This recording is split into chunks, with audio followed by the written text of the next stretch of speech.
to cloud. Okay, it started. Bum, cut. Hello, hello, hello. Welcome to our movie class. How is it? Commander aboard. Teacher Lee, hello. Today we middle. Today we have movie. What's the name for this? Star Trek 2, The Wraith of Khan. The Wraith of Khan. Rose. How is it? Correct. Wrath, like Wrath. math. Yeah.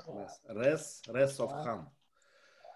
Okay, and as we shared before in our warming up session, so it was not the plot was not too easy to understand. So there were a bit of twists and a lot of subplots, I guess, and reference to the previous episodes, I guess. This references one of the TV episodes. Mm-hmm. Khan, they found Khan floating in space. And and with some of his teammates, some of his colleagues, and they brought him on board, and they took over the Enterprise. It turns out they were genetically engineered humans. And in the ancient past, they had tried to take over the world, and they were barely defeated. Mm-hmm. And they were exiled or cast into space and forgotten about. So then the Enterprise came upon them in space one day, didn't know who they were, brought them on board, and then when they took over the ship, they said, "Yikes, this is Khan, the leader of the genetic wars," you know. So then they finally beat him, and they exiled him to this planet, this nasty, horrible desert-like planet with bitter winds, and so they exiled him there at the end of the episode. Okay. So in this movie, So in the movie, that's where it starts, with Khan being rediscovered. Okay, so let's start with the story. Let me start, because, you know, I understand the beginning pretty well, but not sure about the as always. So we start, and at the point when we think that is some actions, like some battle, some mission in action. So we can see USS Enterprise, which is a battleship or something, and it got signal message from the neutral zone, a zone between, as I understand, human borders and Klingon borders. So, and the captain, who is some Vulcan girl, young one, so had to decide, should we go there or not? And it was a terrible, like, it had terrible consequences. So everyone died because it was a, how we call it, simulation. Yeah, but when someone attack you, you know, ambush. It was an ambush, yeah, in the neutral zone. So, but then we learned that it's just a simulation, and it's a training like zone or something, training simulation. And we can see that Kirk, he's now an admiral, not a captain anymore. So, and he's kind of in the middle, how we call it, middle life crisis, I would say, because he looks like he got bored of his life and something like this. So, and he's inspecting this these cadets, those cadets who are going to take exams. I don't know, is it exam or just a training? So, and what else? He met his old friends, Sulu, Uhura. Is it correct, actually? Uhura, yep. And this male guy, Captain Uhura and McCoy, am I right? McCoy's the doctor. Yeah, McCoy, but Chekov and others, yeah? Yeah. You're professional. Yeah, I had a good teacher about Star Trek. So, you know, you see, I know all the characters. That's why I started to speak about the cast. And I'll mention something at this point. The members of the Enterprise that wear the gold shirts, they're in the line of command to work up to be a captain or commander of a ship. Mm-hmm. Notice that Spock wears blue. He's a science officer. He's not looking for command. But Sulu and Chekov and Kirk wear gold shirts. So Sulu and Chekov will eventually work up to become a commander or captain of their own ship eventually. So, so to become a commander in that gold line of command training program, you have to take simulator scenarios to test your skills, your skill sets. And one of these is called the Kobayashi Maru, which is the name of a Japanese vessel. And the Kobayashi Maru is a no-win scenario. You cannot win this training scenario, this exercise. Whatever you do, however excellent you are, the scenario, the computer will make the scenario more difficult, and you can never win. If you kill 2 enemy, 4 will show up. If you kill 5 enemy, 10 will show up, and you just can't win. And its purpose is to test your performance under stress and knowing that you're going to die. Mm-hmm. So this is a training scenario that every cadet has to take if they're working towards the command career. So this woman, this Vulcan, I think she was taking this scenario and she couldn't win it. So that's what the start of this was. Yeah, and she was pretty upset. And there was a dialogue in an elevator, and she asked something about her performance. And I noticed that there was a dialogue between Kirk and someone else, Spock probably. And Spock said that, but you passed this. It took 3 times, but you passed this. But I put it in our question. We can discuss it after.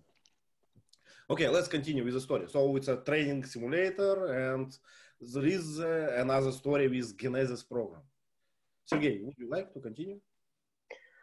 I can try, but I'm not sure that I will correct. But I remember the plot when Chekov and his friend take off on the planet number 5 or number 6.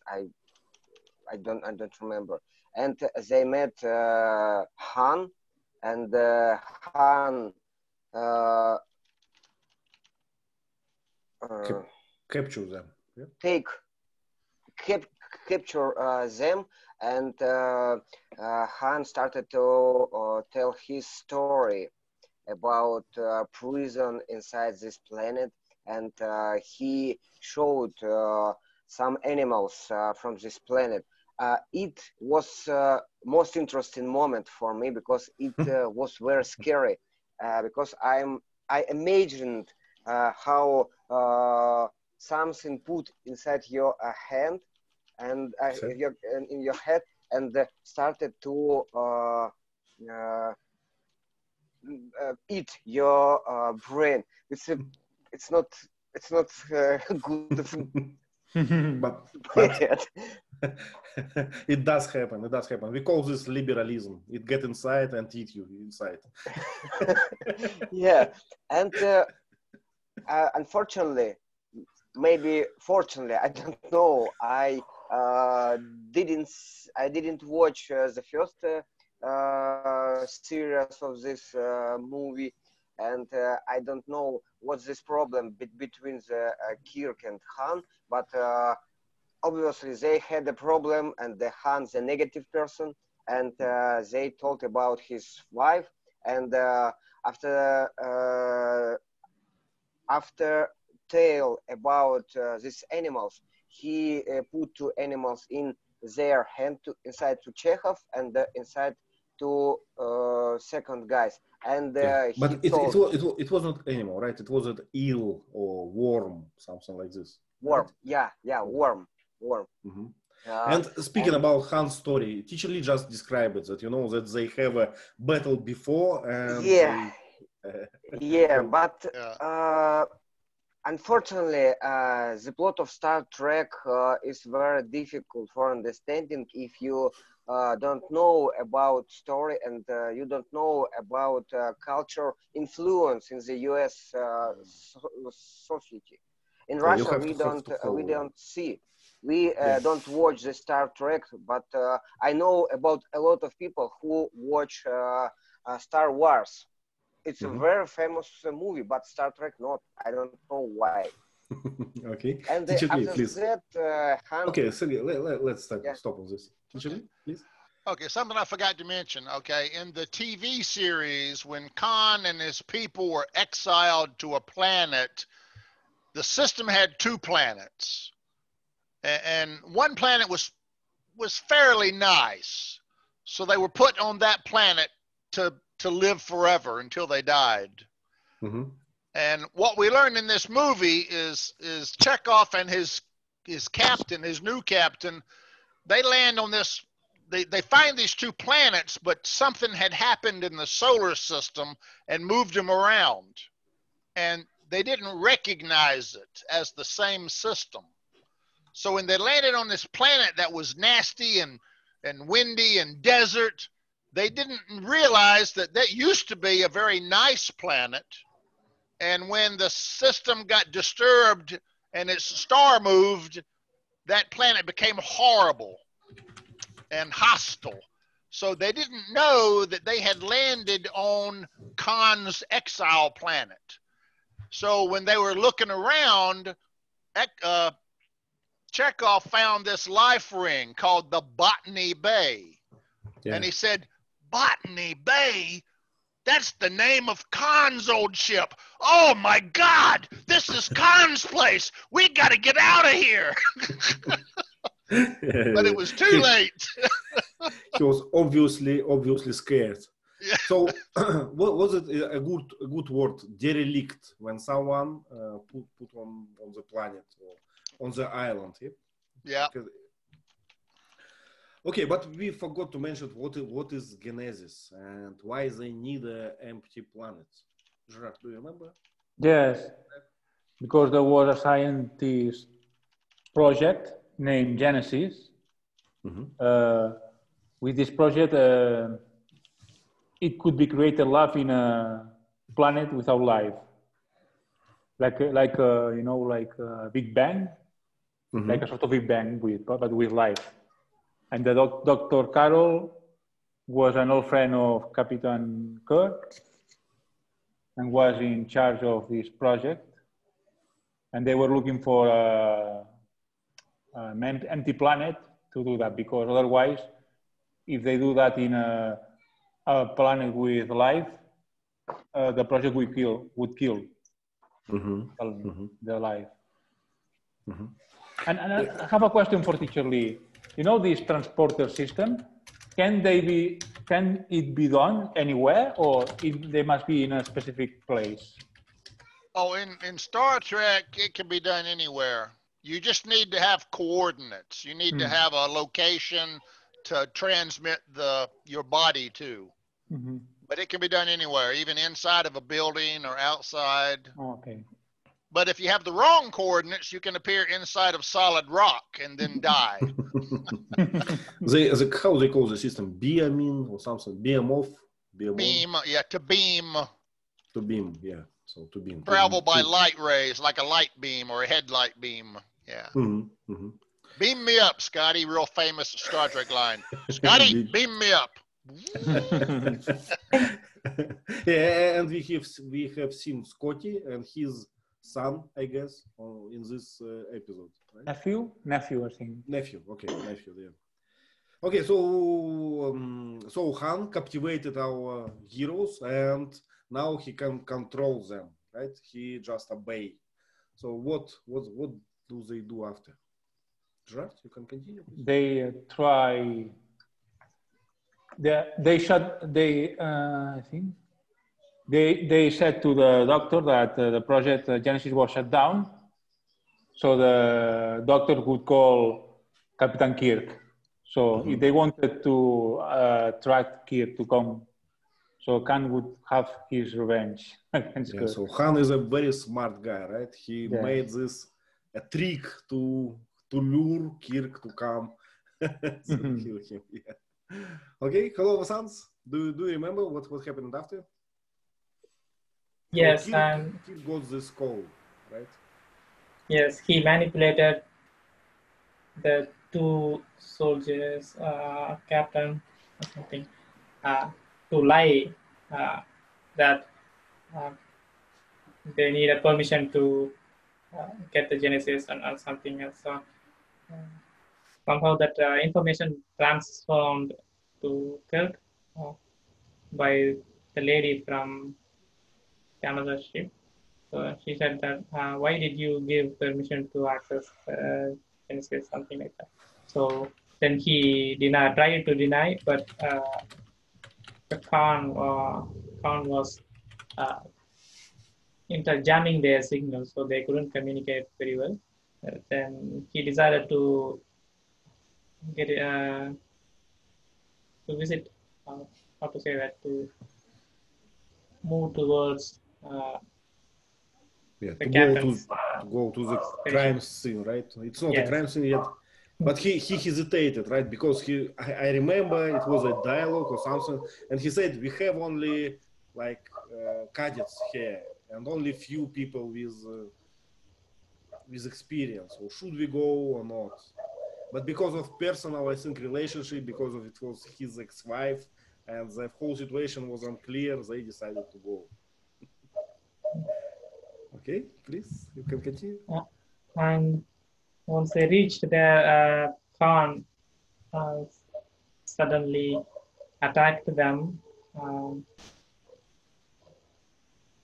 They didn't know that Khan was there, so they didn't raise their shields. So their spaceship got affected so much. It was damaged, and they lost so much fuel. Yeah, do you remember that Kirk, he kind of anticipated something, right? He was ready to raise the shields, but it was like 2 seconds late, right? Yeah. Well, remember the training cadet, the Vulcan woman, reminded him, "Sir, protocol requires that we raise shields. Yeah. We're old friends here. We trust them. We don't want to insult them." And after he screwed up, he said, "You keep reminding me of the protocol, the regulations."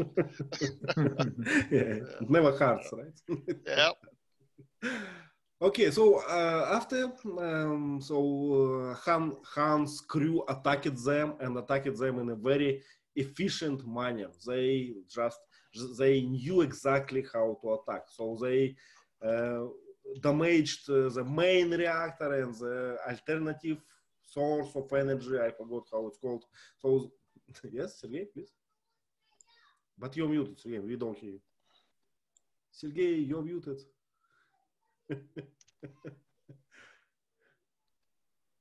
Yeah, I have a question for teacher Lee about attack of Han.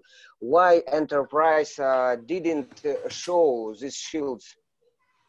They have a special equipment, but I didn't understand what's the problem where with these shields, with special equipment for the shield. Yeah, but yeah, You mean see, the initial contact? You mean? I mean this when you have the problem with attack, you open the special devices from these lasers. Shields? Field, yeah. okay. Shields. Well, what Shields. happened was you had the Enterprise and Khan's ship, and they're both Federation ships. They're both real ships on the same side. So when the Enterprise showed up and then the other ship started approaching, they saw it on the screen and they said, "Oh, that's the so-and-so ship. Yeah, we know that. That's one of our ships." So they assumed it was a friend, but the other ship wasn't answering their communications, which was suspicious. So Kirk said, "Well, maybe their communications are down. Maybe they can't communicate. Their equipment's damaged." And that's when the Vulcan girl said, "Sir, protocol requires that if we contact a ship and we can't establish communications, we raise our shields." And he said, that's one of our ships. No problem. And then Khan shot before. So when Khan shot the Enterprise, they had not raised their shields because they thought it was a friendly ship. Yeah, so their shields worked, but they just didn't use them. There is a word for this, like code of guard, right? Code of guard or something. We have a system called IFF, identification, friend or foe. Mm-hmm. So they had beeped the ship, and I guess it beeped back, and they had confirmation that it was a friendly ship, and they saw it on the screen. So they saw the ship, but so it wasn't answering their calls. It was clearly a friend from the same Navy. It was a USS Reliant. Reliant, okay. Reliant, and USS Enterprise. So Sergei, it's it's like two ships of Russian Navy. They would not, they would not get some, I don't know, wouldn't suspect each other. Yeah, wouldn't suspect, yeah. Of guard, okay.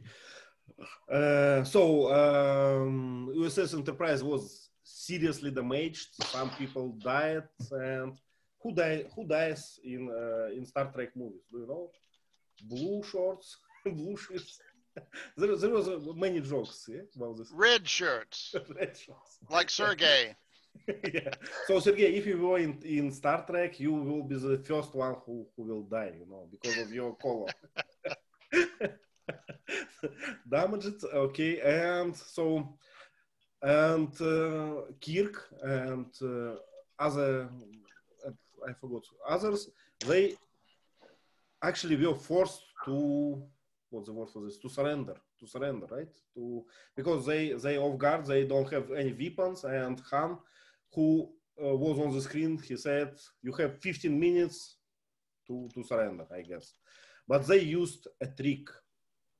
I don't know how, I missed this moment, but Spock managed to know the code, like code word for USS Reliant. I don't know how.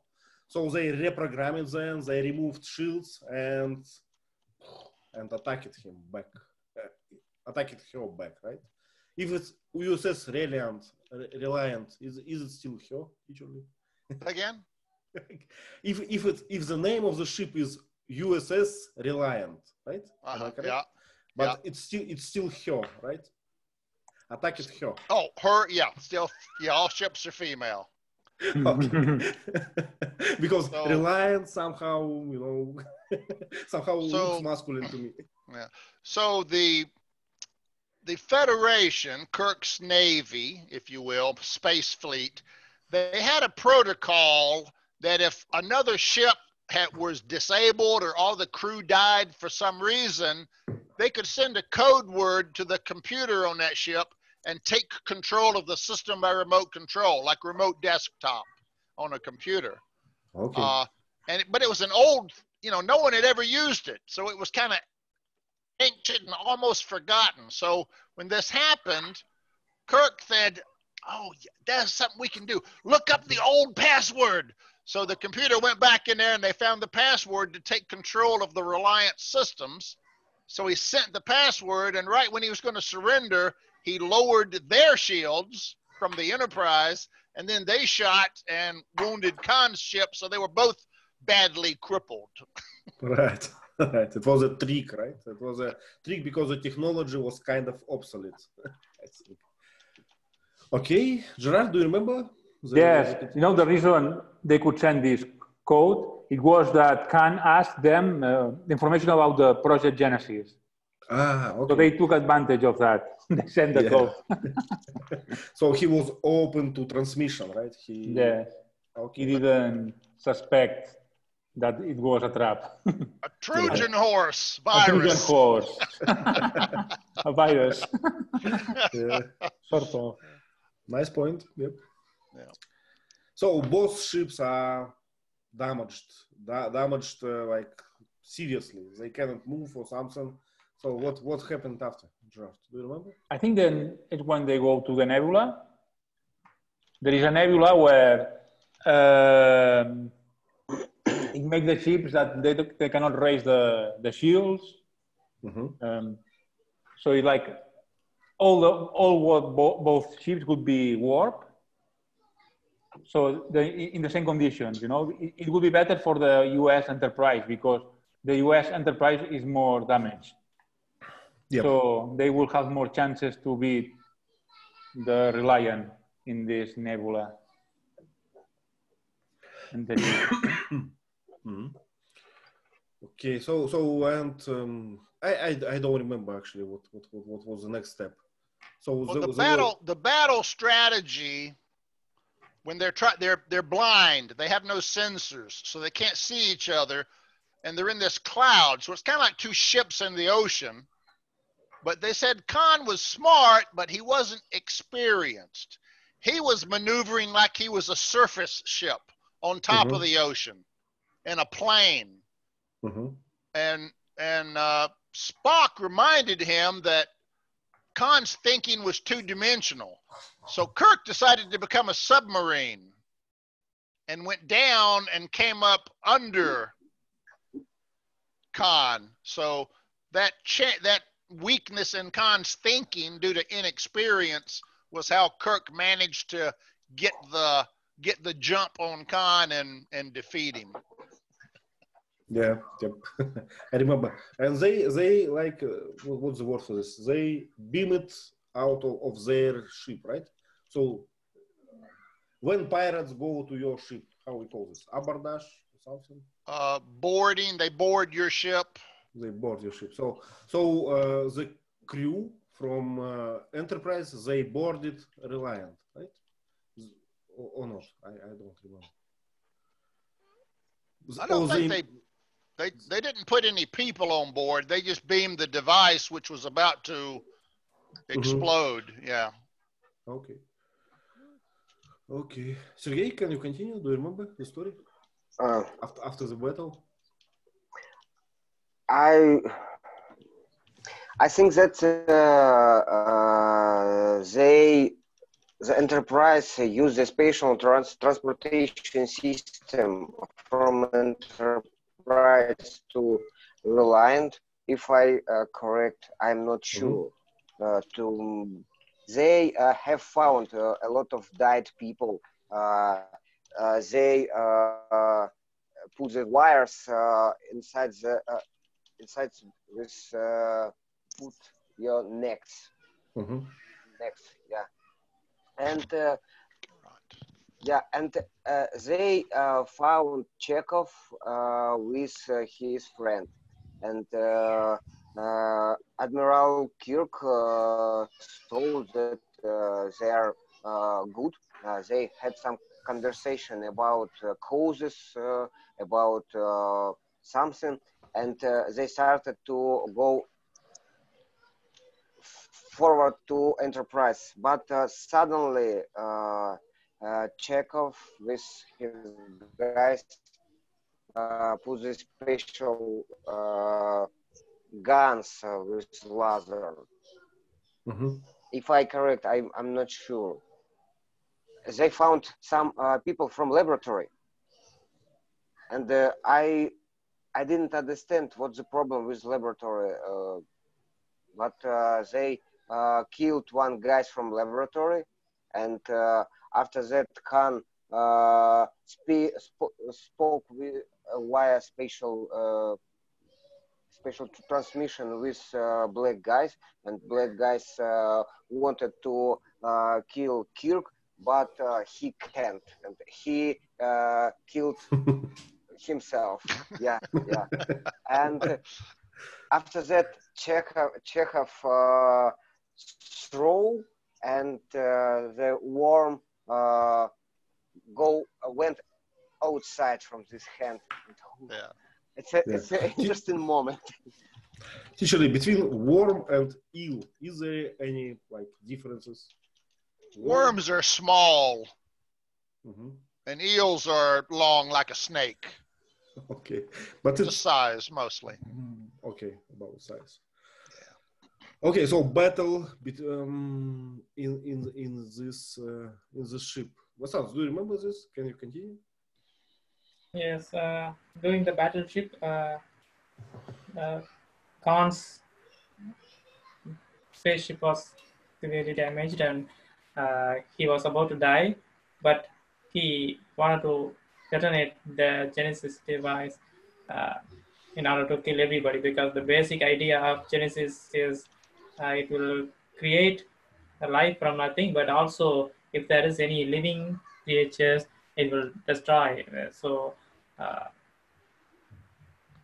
in order to escape from that explosion, uh, the Enterprise spaceship has to move so fast, but they didn't have that power, I think. So in that process, one of the is that admiral whose eyebrow was like this? It's a Spock, science officer.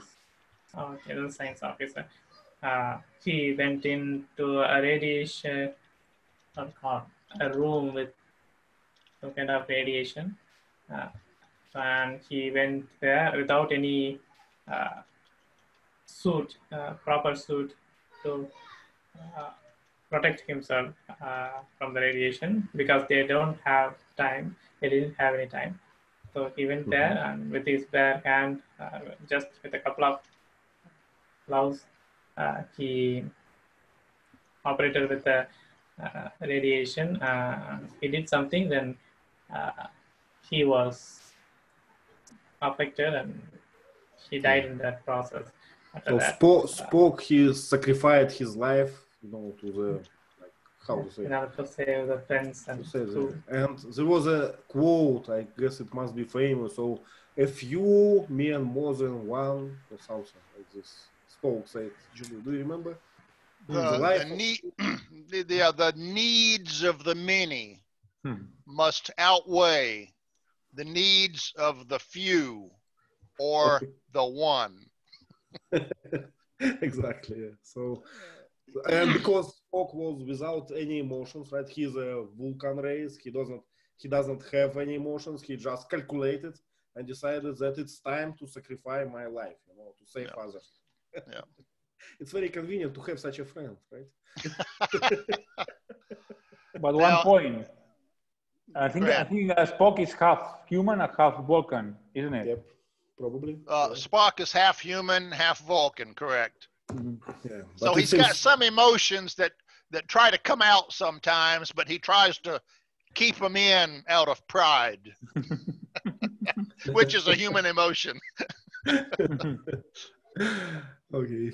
One thing that happened at the end there was when Spock was dying and talking to Kirk, Spock said, I never took the Kobayashi Maru scenario because he wasn't a gold shirt, so that wasn't his training program. Yeah. So he said, how do you think I did? What do you think of my solution? I faced a no-win scenario and I won. But I'm going to die. So he was kind of making fun of that Kobayashi Maru scenario where you can't win. Yeah. But I cannot say that it's a win if you die. Yeah. But, it's kind of a Russian way to win, I would say. It's a win for the Enterprise, but not for Spock. Yeah. Yeah. Okay, so that's the end of the episode, right? They how we call this way? So they made some honor, some ceremony to Spock, to send him funeral, yep. Funeral with music, with flag, like military way to honor his efforts or something, and burial him. He buried him in space, honored him. Okay, so they launched his coffin out a torpedo tube, and it landed on that new planet that they now call the Genesis planet. So it was now a lush paradise, and his coffin landed there. So that was the end of this movie. Now, in the next movie, they find out He's alive. there's a way to bring him back. So the next movie is the search for Spock, and they have to go back to the planet. But it's forbidden to go to the planet because it's new and we don't know the risk. So they got to go back and get his body, but they're not allowed to, so they've got to break the rules and become outlaws in Starfleet to go back and save Spock. So the next movie is about loyalty and impossible odds and things like that. Well, actually, it was my first question. I was going to ask you if Spock will be alive because, we cannot lose Spock just because of stupid radiation or something.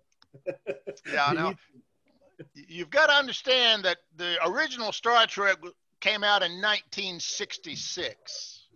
Mm-hmm. This movie was like 30 years later before we had the first Star Trek movie. So Spock was a much beloved character in America. And in this movie, he died. And it's like, oh my God. That's why it was a very emotional funeral, because Spock has never died before and everyone loved Spock. He's the favorite character. People like him more than Kirk. When he died, this was a very emotional ending for this movie. I loved it. Okay, Leila, let me ask you, do you understand something what we are talking about? Of course. I listen to everybody, and it's fun, like as if I was listening to a fairy tale story. But what Sergey said, that about the human brain, that somebody took the brain out, it made me scary as well. This thing, it exists in real life, in real nature. So I've learned that there is some mushrooms, mushrooms that attack ants to their brain, and ants go to the sunny place and die there. So mushrooms go Thank you, Ivan. Thank you, my dear friend. I think it's a fairy tale, but no, it's a real thing, Sergey. There are mind control parasites. Yeah. And there are parasites that can make other insects suicide. It's crazy. It's crazy. But there are some viruses, right? They do the same. So some viruses, they attack like brain of animals and they behave different. So they reprogram them. So it's actually mind control in real life. Okay, let's speak a little bit more about the how we call it, Kobayashi Maru test. Yeah, let me mention something. You'll enjoy this, Ivan. Please. In the books, in the Star Trek books, one book was about Chekov, the Russian, taking the Kobayashi Maru test. So they put Chekov in there as the captain on the bridge. And they got the call from the neutral zone, and they went in to rescue the distressed ship, and the Klingons showed up, and Chekov killed them all, and more Klingons showed up, and Chekov killed them all, and then more showed up. So Chekov said, blow up our ship. And he blew up the Enterprise and killed all the Klingons.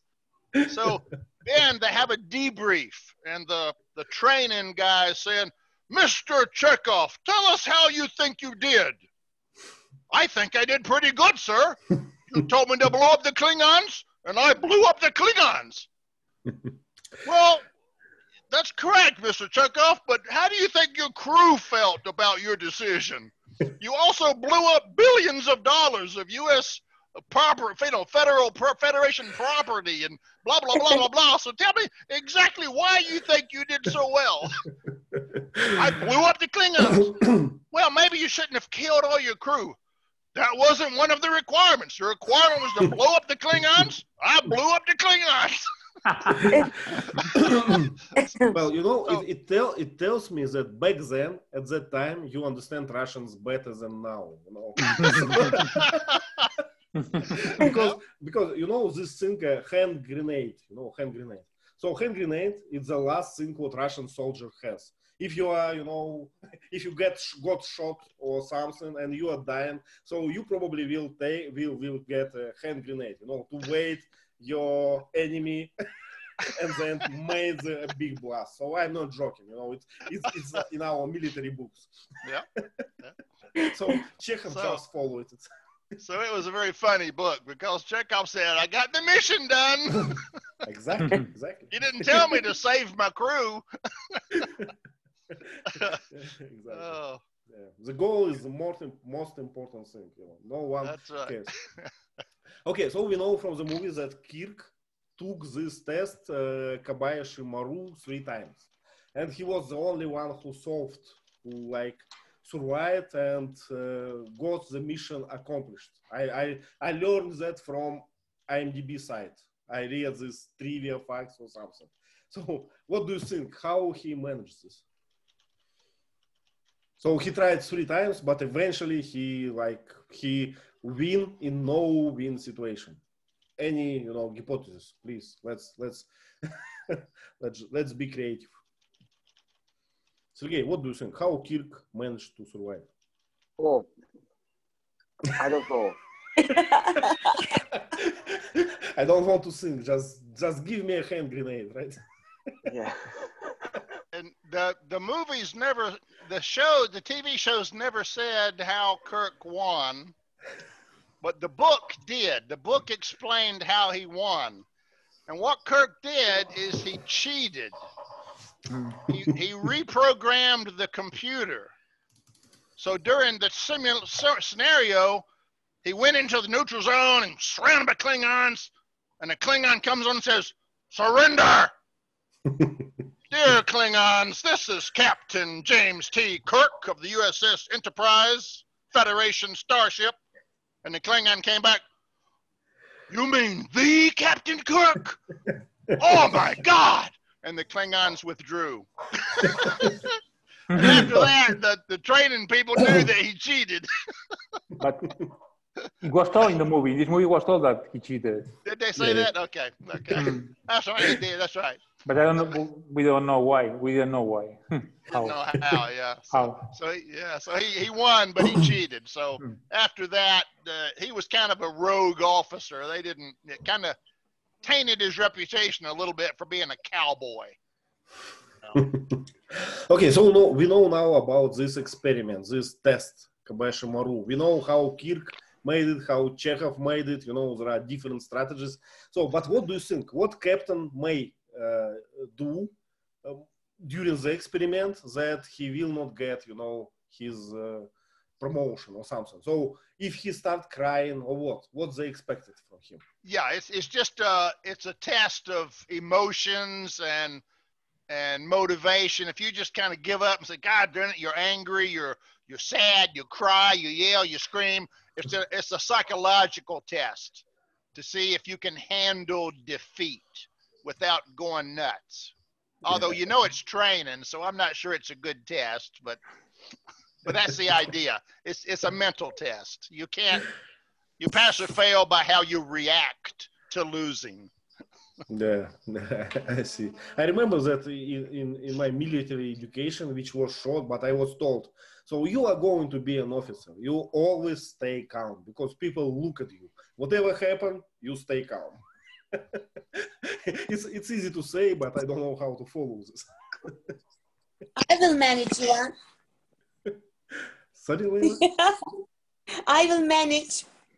You will manage? Okay, nice. It's like you know you're all going to die, but you say, "We've still got a chance to beat these guys. Let's do this," you know. Yeah. Can I have a cup of tea, please? Yeah, exactly. Exactly. Ivan, thank you. Please. I think the purpose of this test is to make them realize about to make them taste the death the defeat. So once they are experienced, then they will have the courage to go to any extent. Like if you are a snake charmer, once you are bitten by the snake, then you will know the pain one. Then you will not afraid the next time you will afraid, because once you're experienced that. So I think that could be the reason. Yeah, could be true. I also remember that in my military education, when I was a commander of a small platoon. So our generals, they always tell us, you know how long your platoon will be alive on the battlefield? I say, I don't know, 9 minutes at max, 9 minutes. So be prepared.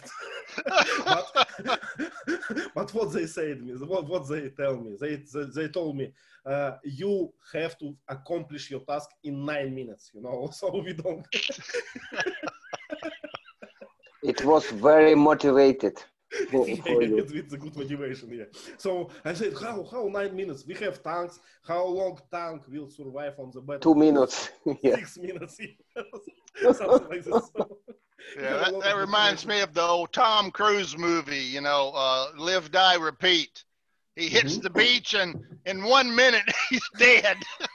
It's like, well, that was quick. Yeah. So it's what I was told in my military school. They say, you know, it's a long time to deliver you to battlefield, but on the real battlefield you have like 9 minutes. So be prepared. Oh God. Not too much. Yeah. Okay, so during the movie, watching this episode, I enjoyed these names, you know, Reliant, Enterprise, Botany Bay, and others. As far as I know, in Russia, for big ships, we have like special names, but usually it's a name of the person, or someone important, someone famous, or something like this. But the rest, small ships, they just have numbers, like number 64. That's all. So I think that in Russia we have two systems of name it of the ships and the fly, and the name of cities and the name of famous person. Famous person and cities as well. Yeah, you're right. We have cities. Kursk, etc. Yeah, some of the cities. Yeah, so we have a system in the American Navy also, where certain kinds of ships are named after certain things. Destroyers are usually named after characteristics like bravery, intrepid, fearless, you know, violent words, you know. Yeah. It cannot be, you know, something like sentiment or Right. sadness or fragile. Or that's right. Yeah. So just because of the name, you can expect what you will see, right? So if you hear that it will be USS, I don't know, President Bush, it will be something huge, right? Yeah. Okay. Yeah. It's close to other system. Masans, do you know how ships in India are named? Yeah, mostly names, like missiles, we use names, but it depends on the creators or the people who work on the mission belief.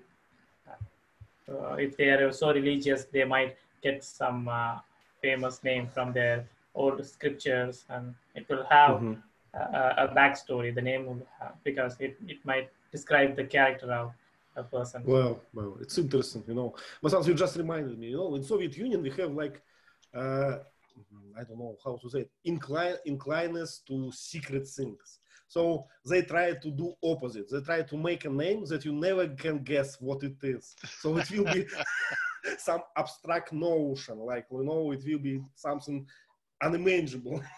So just for that reason, to hide the motive. Okay, we have a few more questions. So what is your assumption of Han's backstory? But I think we answered that already, right? Yeah, you couldn't guess it without having seen the TV episodes. Yeah, okay. And but another point, please. I think Khan blames Kirk from the death of his wife. Yep. Do you know, Teacher Lee, do you remember what happened with Khan's wife? I think in the TV series, it's been a long time. I think in the TV series, when they found the Khan's people and brought him on board. One of the members was his wife, and I think in that episode somehow she got killed. Mhm. And when Khan got exiled, he remembered that Khan killed his wife and he wanted revenge. And as you saw in this movie, he wanted revenge so bad that his dying breath, he would spit at Kirk. Vasant, please. Yes, I haven't watched the first installment, so initially I thought Khan could be a crew member of the Enterprise in the past, and he's exiled or something, excommunicated from the crew because he has done something wrong. So I thought something like that. Yeah, but we know from this exact episode that he was like a genetically improved creature, right? He is not an ordinary one. And I guess, I bet I saw that there was a remake for this series about Han, and it was a modern actor, Cumberbatch, English famous guy, who played Han. So if you enjoy the story, you can watch the newest, like, how it's called, screenplay, yeah? As a movie. Okay. Notice that one of Khan's people, his lieutenant, let's call him, his right-hand man, that guy was more reasonable. Sir, we have a ship, we have a crew, we have freedom, we have the means to escape and go anywhere we want. Forget about Kirk. You've won. Your superior intellect has won. You know, so the one guy had more reason, but Khan was so eaten up by the desire for revenge, he got them all killed. So that's kind of a subplot, you know. Yeah. Keep calm. Yep. Don't get revenge to take you. That's right. Okay. How could the admiral survive from the bug inside his ear, from the worm, as we know, while the captain couldn't? Actually, I don't remember the story. Who can answer? So does one guy died? Did one guy died from the seal? Well, remember, Yep. Somebody died. Go ahead. Yeah, the black guy killed himself. Right. Because he didn't want to accomplish the order from Khan. I see. Right. Okay, let's go. That's all of our questions. So we are ready to slides. Let me share the screen. I'm trying share.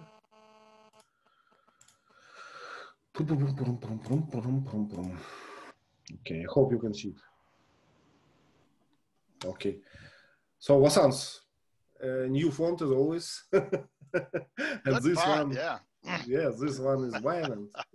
I think, you know, we have to publish this posters somewhere because they look really good. Okay, let's go. Okay. Leila, please, could you start with the picture? It could be the crew, and the man on the right could be one of the persons who was in charge. I think captain's assistant or something like that. I don't know. And I think the man who is trying to do something, I can see him only his back, could be Mr. Spock, or I'm not sure. Kirk. Can't remember. Well, there is a clue. So they have a red shorts, so they are not important. You know, they don't have. Okay. No, they must die then. Yeah, this is a different uniform than the original series. The colors don't matter anymore. Okay, I'm sorry. That's only the original series. They had red, blue, and gold. And here they've all got red. Yeah. But yeah, that's Sulu in the front. He's Japanese. And he's the helm. He steers the ship. He's the pilot. Okay. And the girl is a Vulcan. She's got pointed ears like the devil. Yeah. And she's Lieutenant Savick, and she's a trainee. Now, Spock was the first Vulcan in Starfleet because Starfleet's ships have weapons and guns, and the Vulcans are a peaceful race. Okay. So when Spock joined Starfleet to fight the enemy with violence, his race kind of ostracized him because he chose to join a military force, which was against their peaceful culture. So he was the only Vulcan in Starfleet for a long time, and then she joined, and she was like the second Vulcan. So she was kind of his protege. She would talk to him sometimes, and he would explain the crazy humans and their behavior. So he was kind of taking some pride in her accomplishments. Yeah. Okay, but So I think I can see the, I'm not sure if they are the fire extinguishers. Yep. On the right, on the left? Yep. Okay. What do you think about this scheme on the door? Could be the schedule. It looks strange. I can't tell, yeah. I don't know. Yeah, so we have some monitors, right? How we call this device?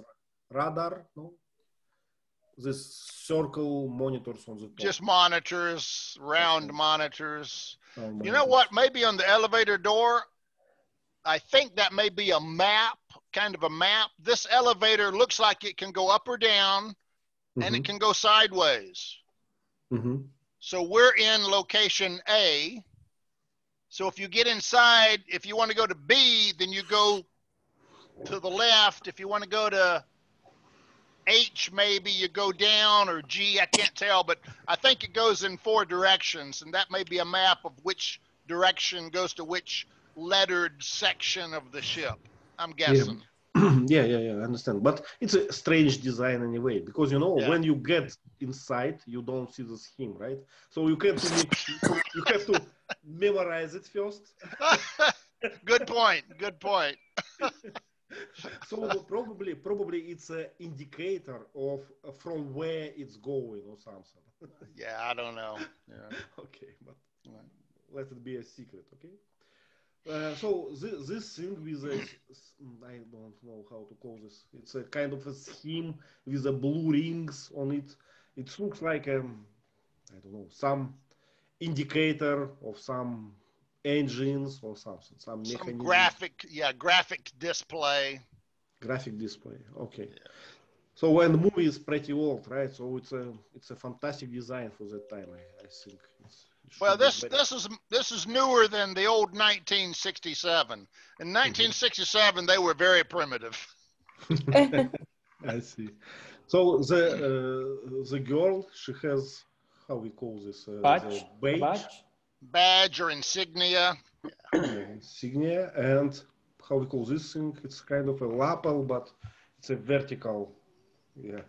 I guess just a strap. The coat has a flap. You can open it this way, so that just kind of locks the flap closed. Okay, pretty fancy. Okay, let's go on.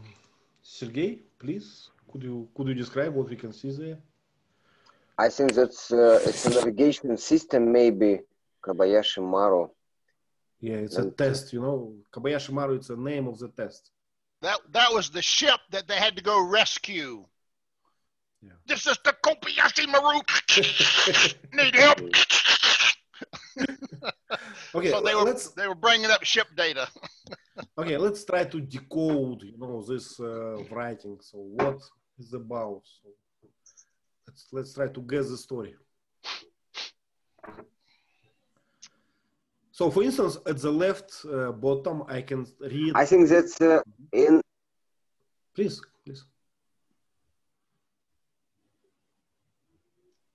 Sergey, please speak up. We have a latency. Yes, I think that I don't. What? Please continue. Okay, in the bottom left, it looks like navigation, tactical. Yes, I think that it's not a navigation system in the left side, and the information about this something in the right side, and classification and the register number and etc. Information. But let's read this. It's interesting. Imagine that you are a captain. So what can you read from here? Classification: Class 3 neutronic fuel carrier. Okay, so it carries fuel, so you don't want to blow it up. Yes, I understand now. It's a fuel carrier, and we can see the cargo capacity 97,000 metric tons, and we know about length of passenger, and I don't know what's crew. Crew is People. a kind of team, your team, you know, people Team of your and team. the master or captain Kojiro Vance. Yeah, that's the captain. They call Obviously, it the it's master. a Japanese style ship. And it's from the star system Tau Ceti. So that's its planet or its star of origin. Okay. Length 2,037 meters. So it's a big one. And that weight tonnage, it's a whole mess of this ship. Yep. Very heavy, yeah. Yeah, but what meant that? What meant that there? Oh, Gross, dead weight. Gross. Dead weight's just an expression. It just means not moving. The weight when it's not moving. Okay. So it's without cargo, right? Well, maybe with cargo, but it's zero velocity. The ship's just there's no momentum or inertia. Okay, let me try to ask this way. So when we speak about a car, we say that there is a dead weight and gross weight. And gross weight, it's mean with steam, with passengers, with fuel, with everything. Might be. I don't know. Yeah. Okay. What I like on this picture that Americans, you know, in the future they use a metric system. So so it's a good sign. Yeah. There's hope for America. Star Trek was always optimistic. The clock design is also different. It says 9, 18, and 120. 27, something like that. Cargo capacity. Circular. Yeah. I guess MT is probably metric tons. Million tons, no? Or maybe million tons. I don't know. Yeah. Must be now, huge. what you see on the left in space, you got 3 dimensions, right? X, Y, Z. So this is showing you relative to your ship, that ship is tilted this way and maybe tilted this way. So that's showing you how the ship is pointing or oriented in space compared to you. Yeah, so, and we have 3 numbers, navigations at the left bottom. Yeah. TAC, I guess it's tactical or something. Yeah. And com is, I don't know, communications. I don't know if those are signal strengths or signal quality. I don't know. I would say it's degree of something, you know, because we have 360 degrees, right? And these numbers, it looks like from something this. Okay. Well, I don't know. Yeah, it's hard to say. Yes, the color is also matching the circle. Okay. So probably degrees in a circle. Yeah. And the 3 dimensions, instead of X, Y, Z, they're calling it nav, tac, and com. Yeah, we don't know why. But okay. Yep. It was interesting. Okay, let's go. Vasants, please. Yeah. Here is Kirk and the other one. Spock. Spock discussing. And he's checking out something in his hand. It's a rules book or something. You can see a giant spear ball. Yeah, can you notice that it's not a ball, actually? It's kind of a globe, but star globe or something. Yeah. It seems like they have written the star family on the ball. What do we call it? Is that there is a name for that? Right? The group of stars. Yeah, I would call it a star globe, I guess. If you've ever been to a planetarium, it's a special half sphere building that can show the sky on the ceiling. Mhm. So this is one of those. The Earth is inside, and you can see the moon. And what they've done is they've projected the night sky with the constellations on it. So this is really a sky map with the Earth inside. So it's kind of like a globe, but instead of seeing the Earth, this shows you the Earth and the sphere of stars outside the Earth.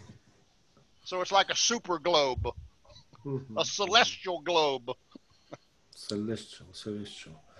Okay, I like that there are so many green plants, and through the window we can see some trees. So in the future, it's very green. Yep. It's good. Okay, anything else?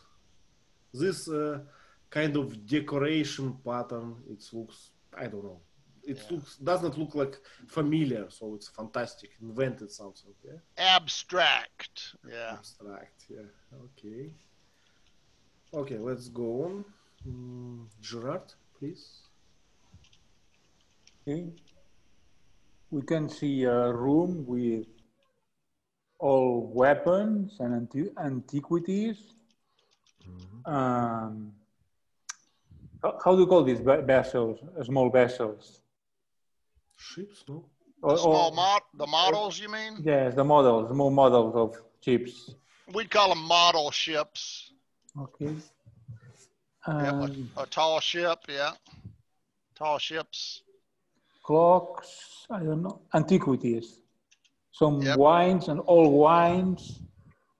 Because we know that a telescope, I think, on the bottom. So Captain and Admiral Kirk loves antiquities. So that before we saw that the Spock gave him a copy of the book, Story of Two Cities, you know? And the sentence, the quote about, you know, the wood of the many of wage, it comes from this book. Right, when they, the book that Spock gave Kirk, A Tale of Two Cities. A Tale of Two Cities, yes. It's about a love triangle, two men and a woman.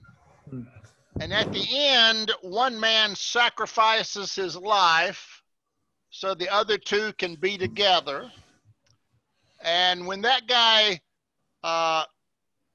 dies or is about to die, he says, where I'm going is a far, far better place than where I am. And what I've done is a far, far better thing than I've ever done. So it kind of paralleled the end of the movie. But do you remember Han quoted something before his death as well? It was something ancient because he used to pronounce Z or something. Yeah, from my grave I spit at thee. So that must have come from some novel too. They were well-read, genetically engineered people. But in the Star Trek universe, okay, when you go through training at Starfleet Academy, they actually have a tall ship, and you take navigation lessons on a tall ship, kind of a nostalgic, you know, you're going to navigate the ocean of space. So you actually sail on a tall ship when you're in the training program to become a naval officer in the universe, in the Star Trek universe. So he likes those old tall ships. I have a question. Please. In this universe of Star Trek universe, how spaceships are supposed to travel so fast? By overcoming light speed or wormholes? Well, they call them warp engines. So the idea, I think, is it warps space. It bends space. So you can go from point A to B much faster than if you do the linear distance. So it bends space where you can jump shorter distances to get there. So not really a wormhole, more of a bending of space. Okay, let me find a few details there. First of all, behind around the window, telescope, yeah, to watch the stars. And because of these buildings that we can see from the window, we can imagine that it's a high-story building, and he's on the top. His condo is on the top of the high-story building, yeah, and probably on the roof, right? And he can see the bay or something. Waterfront property, very expensive. Penthouse. I think you call penthouse. Yeah. If it's the top, yeah. And can you see this like devices on this shelf? It's remind me about old navigation devices, from 19th century. So this tube you supposed to watch on the stars with it. Yeah, I think they call it a sextant. Sextant, exactly. Yeah. And this circle one, I don't know exactly. This on the right of it looks like a compass, but it's kind of a gyro compass or something. So it works when when the ship swings. Yeah, compass. Like yeah. Okay, what else? And these chairs that look exactly to the wall. It's like to nowhere. It's a kind of a smoking room, I guess. Yeah, and they got small musket handguns, old handguns, single shot, blam. Yeah, and these guns you have to load through the how we call this? Through the barrel. Through the barrel. Exactly. You put gunpowder in there and a little ball of musket, and push it in, and pow, one shot. That's why you need an assistant, right, for this job. Yeah. Okay, but it's a nice place. I would like to spend the week. Okay, Sergey, please, it's for you. Yeah, there is a meeting, Chekov and black guys with Han in the planet number 5, and the guys from Enterprise have special vests. I don't know, with special vest has device for opening. I don't know what is it. In front of neck. Yeah, let's call it space suit. Maybe it is device for opens the special scaphandre. Yeah, it's kind of how to call it? It's like a suitcase, right? It's it's ugly looking. Yeah, two guys from starships looks like a modern astronaut. But people of Han looks like people from the I don't know a lot of far years ago. Looks like aristocrats with barons. Yeah, they all alike. They all look similar, right? Probably they are siblings of the same family or something. Okay, not too much here. But what is on the left? Can you guess? I think it looks like a head of bombs, part of bombs.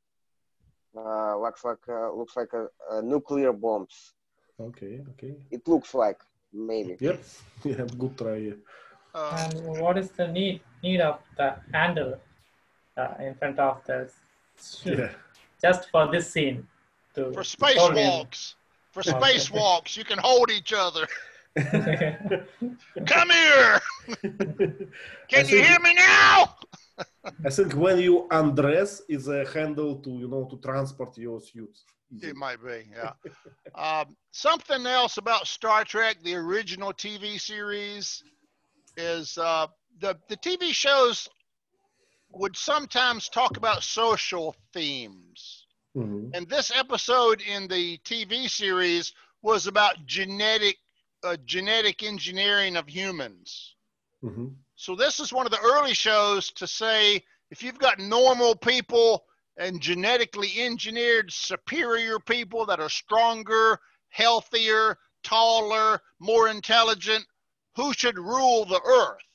Well, the genetic people, Khan's people, felt they should rule the earth, and the ordinary people should be their slaves.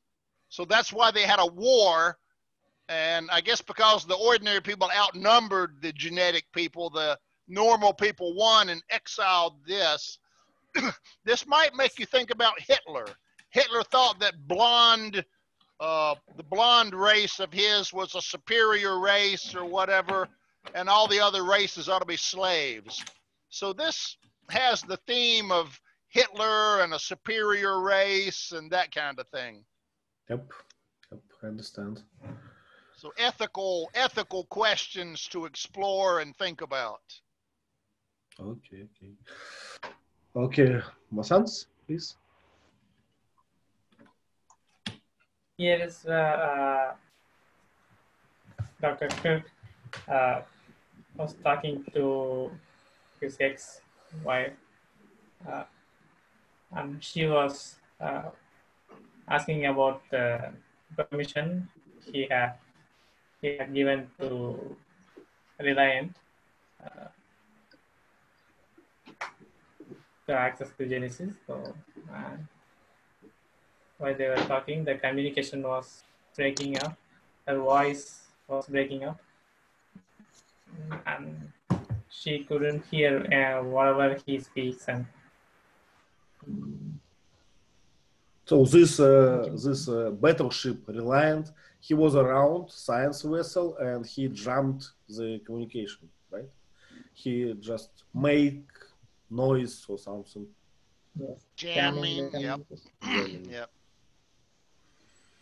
Okay, have you noticed this, I don't know, blue lamp? Looks strange. Yeah. Why it's blue. And the device on the left, it's pretty fantastic, yes. It looks like a holster for your gun or something. Yeah. So if you, please, Jeff. I have a point. The relationship between Kirk and Carol, the movie didn't say that they were married. They had a romantic relationship. They had a son from the relationship, but the reason they split up is both of them would choose a different path. So she was a scientist and Kirk was an army officer, so they couldn't go to the same place together. I think in the Star Trek universe, way in the future, this is like 2260, 2270. I don't think they had true marriages like we do today. They just kind of signed a piece of paper and they were like partners or civil union, maybe, you know. So maybe they weren't really husband and wife, but they had agreed to, you know, come together and have a son or a family, and then they separated because of their careers. So they kind of didn't like each other, but they had to work together again. But their relationship, probably it's a kind of a part of equation why Kirk went to this place, because of some feelings or something. Yeah, he didn't really want to go back. He talked about old wounds and old scars. Yeah, he really didn't want to have to go back and face her again because they kind of didn't like each other. They were kind of estranged or separated. Yeah. And from this point of view, we can see the strap much better, and we can see that it has kind of a button, right? To hold. It probably pins it in place or snaps in place. But the side on the top, it looks gold, and probably it's a badge or medal. Looks like a rank insignia. Rank insignia, okay. Maybe a leaf or an eagle. I can't tell what it is. Okay, scientists. Okay, let's see this one. Gerard, please find something. Yes, here we can see the Carol, the scientist, and her son, who is also Kirk's son. And I don't know what, here they are discussing, I don't know about what. The beginning of the movie, I guess, about Project Genesis. Yeah, probably they describing this project. That they have a special a space station, I don't remember the name, around a planet. the panel where they want to shoot the missile that contains the Genesis project. Mm-hmm. So that's before Khan attacked them. Layla, So what do you think about? I was going to ask Layla about their clothes, their clothes fashion. Layla's gone. She's gone. Okay, she dropped out. Okay, I was going to ask her about their clothes fashions. Well, nothing fancy, I would say, about their clothes. Yeah. In the original TV series, if you ever watch any episodes, back in 1966, all the women crew members had very short skirts and tight tops and looked nice. But in the movie, we were a kinder, gentler society, and the women all wore modest pants. I was disappointed in this. Well, I can see your point, you know. I don't like when, you know, when we have no variety in clothes. I like different uniforms, and I like when the women's clothes are different. Yeah. But probably we are obsolete, you know. Probably. Yeah. It's not what is going. Yeah, okay, what else? You know, fancy buttons on this device. Red and looks like a cubic Rubik. Do you know this thing? Rubik's Cube, yeah. Yeah. So these scientists play with this cube. Okay. And looking at the door, they're on the 30th level. Yeah. So it's a huge one, probably. On the right, there is a strange thing, circle strange thing. I don't know what is this, but the box is clearly monitor of something. Yeah, probably. Well, not too much fancy scientist things there, I would say. Okay, but we can see diversity in the team, right? So there is a black guy, Japanese guy, a woman, everyone. So pretty modern. Okay, let's go. Sergey, please. Yeah, there is a video conference between Enterprise and the Han, and the big screen, and Han with his son in front of lift doors, and inside the Enterprise a spatial pult, and these two chairs. Control panel, yeah, control panel. Thank you very much, Shirley. It's all right. Control panel, and in the right we can see a lot of monitors with other characteristic, with other control things. And I don't know why there is a right light. Because it's after the attack, so there is no energy on the ship, so it's probably emergency lights or something. Could be. And and we can see the interesting keyboards for women. There's a lot of buttons or switches. Yeah, I don't know what is this. Yeah, and this is 4 parts, 4 keyboards actually, right? Yeah. Probably different computers or something. Wow. Yeah. What do you think about the video quality about this video? I think that's HD. HD is okay. Yeah, it's ultra HD. Now we have worse Zoom callings than they had. Yeah. And this was before we had digital TVs. This is when we had little TVs. This is like, wow, it's like a movie theater. Yeah, so huge. Yeah, so huge and so flawless. Yeah, perfect. Okay, so I forgot how we call this thing on the top of the chair for I'd call it a headrest. Headrest, yeah. You can probably pull it up different heights. Mm-hmm. Do you know why we have them in every car? This headrests, because our neck is very weak, right? So I don't think it's. I think it's more for safety when you have an accident. It keeps your head from going back too far and snapping your neck. Exactly. Our neck is too weak to bring our scalp. Yeah. Okay, guys, that's all for today. It was a nice class, nice movie, Star Trek. So next one will be, I mean, if we follow Star Trek story, let's take the one with with Spock, how we call it, resurrection. Seriously, Star Trek 3. In the next movie, you'll see we'll go to Vulcan, so you'll see the planet Vulcan a little bit. Okay. I see that Sergey is very excited, but Sergey, please keep yourself. Spoiler alert. And I'll mention also one more item. Scotty, the engineer, he's from Scotland. So they call him Scott, but Scotty's also a slang for a Scottish person. But you'll notice at the funeral, he wore a kilt, like a dress. Mm-hmm. That's a Scottish tradition. Men wear those things. They're called kilts. As far as I know, they're the only nationality where men wear skirts, to my knowledge. And that instrument he played is called the bagpipes. That's a Scottish, a native Scottish musical instrument. So Scottish people love tradition.